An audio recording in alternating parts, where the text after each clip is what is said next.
So I haven't really given you very much interesting information about the sport itself. So back to this. So I found this board. It looked like it would have been something that I thought was going to be pre-Peralta. So Powell, before Stacy joined up with him in the 1980s, but it turns out, I think that it was post-Peralta. So it was after Stacy decided to leave George Powell's company and become a filmmaker.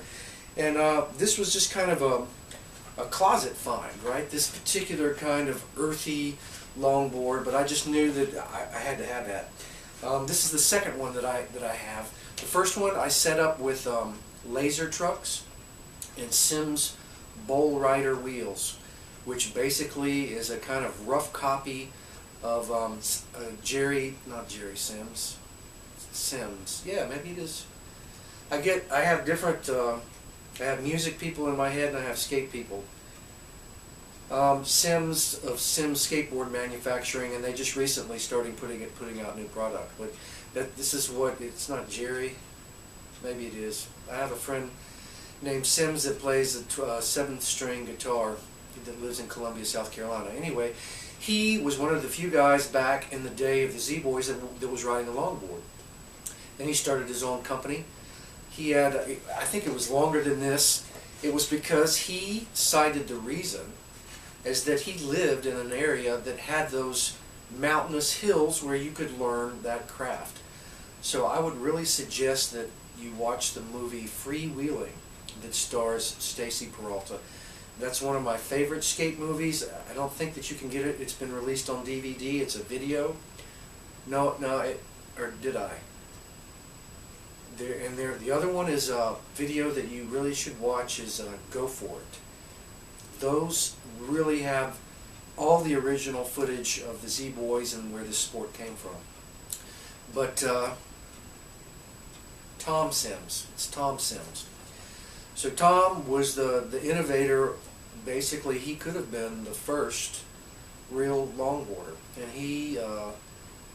you set that machine up differently than you do a shortboard, and the reason why is because you have to be able to regulate your speed as you go down these grades. So as all the companies online that have come out recently that are in the last 2-3 years that specialize in longboarding, there's not a lot of clear information upon what durometer wheel you use. They're trying to sell product, which is cool. And it's great that we have these companies, and I love to watch the videos, especially of the guys on the Otang wheels. I can't remember if it's Sector 9. I have to go back. I haven't thought about skateboarding in months. But all the different companies, manufacturers, but the guys that ride the orange Otang wheels that go downhill are phenomenal. And I really enjoy watching those guys. But the two pieces of information that I want to get you concerning this guy that had this accident and was killed less than a half a mile from where I live less than 3 weeks ago, which was just a tragedy, is you really shouldn't ride a Sector 9 complete. It's great that you can go to a skate shop in your mall and they have a wooden rack of Sector 9 brand completes. But that is more a convenience than anything. And if you're going to do highly competitive riding, or you're going to really get into the sport, you need something that's a little higher quality than that. They're big and they're heavy. The wood is heavy, and they're not really. I'm not putting down Sector 9 because I have quite a bit of their equipment. I've got some 9-ball wheels, and I've got a few of their boards that I do like. But my impression is when I go even to our local skate shop here, it gives me kind of a sickening feeling when I go in and there's that rack of completes that they just buy from the company and throw up on the rack. And then, you really need to custom design and make your board of higher components than what they're offering. And that's the joy that I have, is that I build them from the ground up. I think about them over and over and over when I get a board together. It takes me a long time to find the right combination of components to get an accurate board, and then to set the wheelbase and the tension of the trucks, and then the bushings to get them to carve the right way. I spend a lot of time to get them fine-tuned. And I do it because I can skate, and I do it by feel. If I go and it works underneath my feet, and I can carve sharp turns, and I can enjoy riding that like a surfboard on the street, then I know that it's going to be a good board. It's going to give me enjoyment. I'm not going to get hurt, and it's going to be fun. And at the same time, you're tackling an intellectual nut. You're solving a problem, a puzzle that creates pleasure for you. And I'm very much a proponent of that, because in this modern day world, other than internet porn and liquor, the community and the environment is not giving you much of a good time. We have so much noise pollution and sound pollution, and it wasn't like back in the 70s where you got to play outside on the playground and we had clean water coming out of the tap and kids were able to enjoy themselves and have a good time. Modern day capitalism does not want kids to enjoy themselves for free. Case in point, any community that bans the use of a bicycle in their downtown is just preposterous and unconscionable. It's a breach of your civil rights not to be able to ride a goddamn bicycle or a skateboard. It infuriates me. Sorry for my French. And people will disagree with this. I've had skaters, rail on me for making these videos saying, well, you should go to a skate park. Well, that's not the way the sport originated, friends. It originated as a freedom sport and a social sport.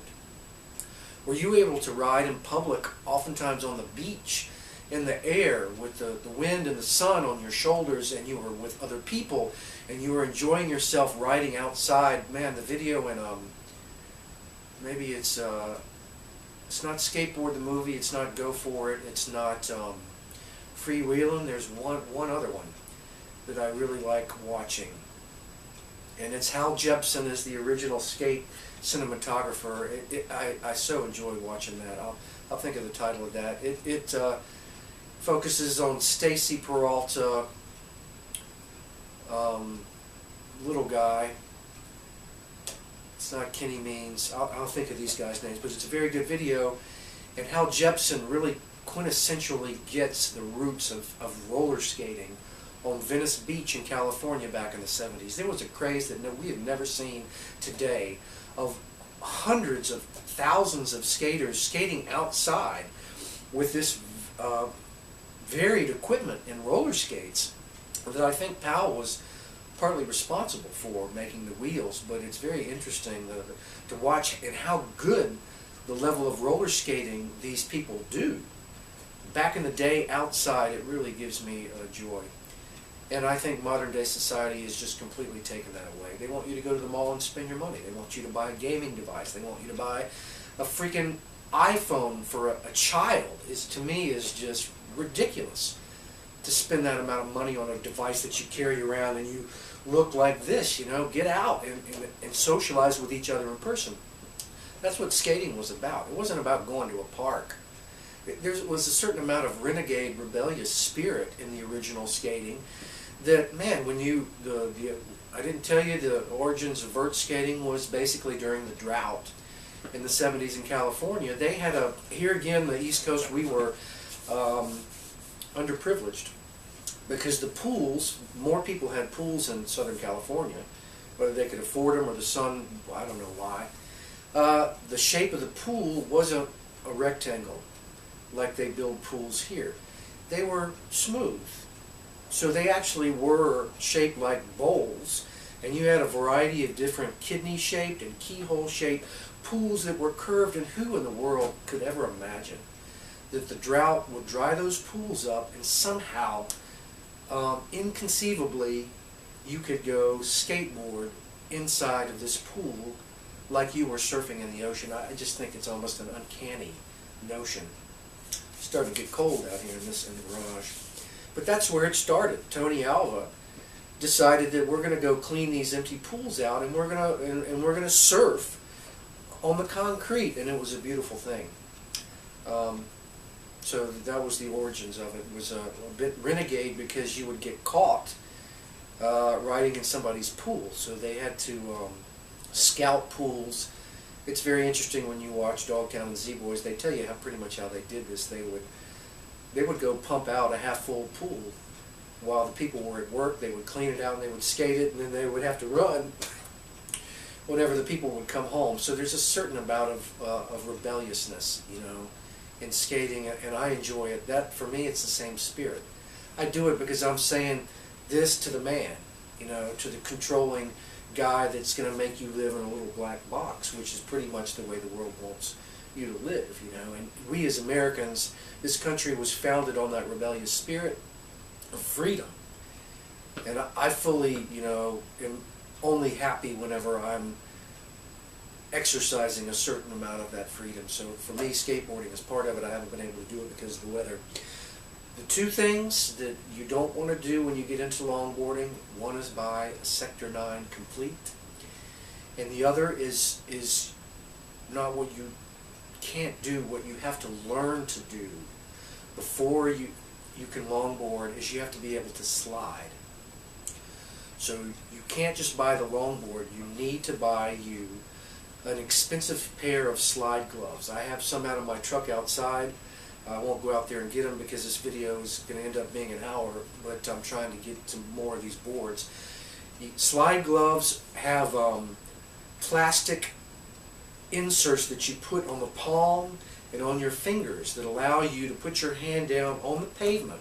As you skate, you lean and you slide your hand on the pavement to be able to control your speed. You can't really go downhill on a longboard until you learn how to do this, right? So I'm sure a lot of you guys already know how to do it. I'm not very good at it because I've gotten stiff as an old man. But the stance is fairly straightforward. You know, I never did really understand it to begin with, but the deal is there is a stance that you have to use, like any other professional board sport. Skating, quintessentially, is very much like snow skiing, like slalom water skiing, like surfing, and even to a certain extent I quad roller skate inside the